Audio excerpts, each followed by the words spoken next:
ଖାଇପାରୁନି ମତେ ଦିଅ ଏଇ ନିଅ ଖା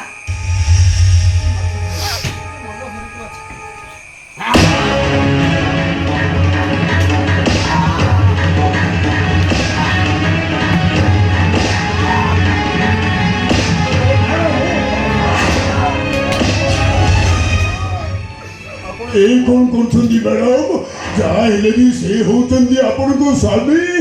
ଏଇସବୁ କଣ ଠିକ ହଉଛି ସାର୍ ସାର୍ ଧରନ୍ତୁ ସାର୍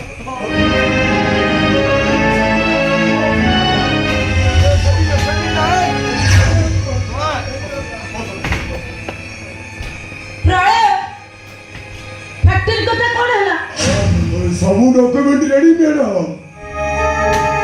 ଆଜି ଆପଣଙ୍କ ଜୀବନ ଗୋଟେ ନୂଆ ମାଇଲ ଖୁଣ୍ଟ ପ୍ରସ୍ତୁତ ହବ ହେଲେ ସାର୍ ଖାଲି ଏଥିରେ ଗୋଟେ ସିଗ୍ନେଚର କରିଦେଲେ ମୁଁ ଏଇଟାକୁ ନେଇ ଡିପୋଜିଟ୍ କରିଦେବି ଏଇ ଦେଖନ୍ତୁ ଦେଖନ୍ତୁ ଏଇ ଜାଗାରେ ସାର୍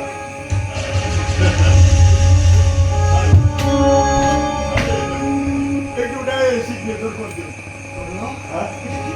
ଓ ସେ କଥା ଜାଣିବା ତମର କିଛି ଦରକାର ନାହିଁ ଏଇଠି ସାର୍ ସିଗ୍ନେଚର କରନ୍ତୁ ନା ସାଇନ୍ କରିବନି କାହିଁ ଗୁଡା ମାଗଣାରେ ମାଡ଼ ଖାଇବେ କହିଲେ ମ୍ୟାଡାମ ସେ ଭଲରେ ସିଗ୍ନେଚର କରିବେନି ତମେ ଠିଆ ହେବ କାହିଁକି ଏଥର ତମ କାମଟା ତମେ ଆରମ୍ଭ କର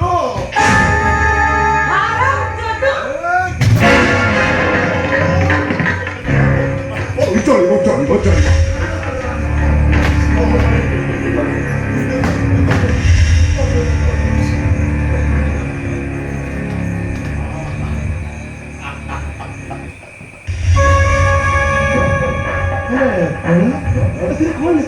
ସେମିତି ସାଂଘାତିକ କଥା କିଛି ଲେଖା ହେଇଛି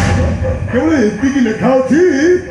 ଆପଣ ଆପଣଙ୍କ ଅକ୍ଷମତା ପାଇଁ ଆପଣଙ୍କ ପ୍ରପର୍ଟିର 50% ମ୍ୟାଡାମଙ୍କ ନାଁରେ ଲେଖିଦେଇଛି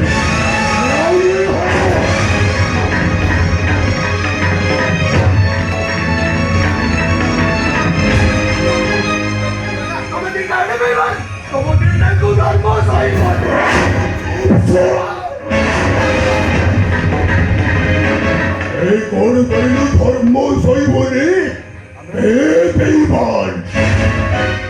ଯୋଉଦିନ ଭଉଣୀକି ବାହା ହେବା ପାଇଁ କଥା ଦେଇ ତାକୁ ଅନ୍ତଃସତ୍ତ୍ୱା କରି ମର୍ଡର କରିଦେଇଥିଲୁ ସେତେବେଳେ କୋଉଠି ଥିଲା ବେ ତୋ ଧର୍ମ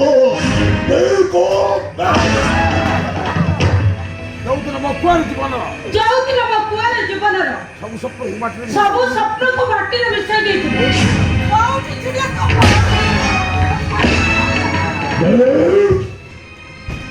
ଗୋଟାଏ ନିଷ୍ପାପ ଶିଶୁ ଦୁନିଆର ଆଲୋକ ଦେଖିବା ପୂର୍ବରୁ ତୁ ତାକୁ ମାରିଦେବା ପାଇଁ ତ ବିବେକ ଟିକେ ବାଧା ଦେଲାନି ଏବେ କେମିତି ଜାଣିପାରିଲୁନି ସେଇଟା ତୋରି ରକ୍ତ ବୋଲି କେମିତି ଜାଣିପାରିଲୁନି ଏଭ୍ରି ଆକ୍ସନ ହ୍ୟାଜ୍ ଆନ୍ ଇକ୍ୱାଲ ନେଗେଟିଭ ରିଆକ୍ସନ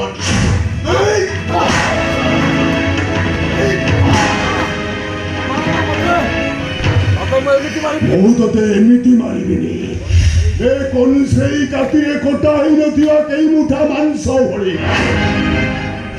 ଥାଳିରେ ପୁରୁନଥିବା ଗଣ୍ଡେ ଭାତ ଭଳି ଆଉ କୃଷ୍ଣ ମୋ ଦେହ ତାହାକୁ ଦେଖେଇ ଦେଖେଇ ଜଳେଇ ଜଳେଇ ମାରିବି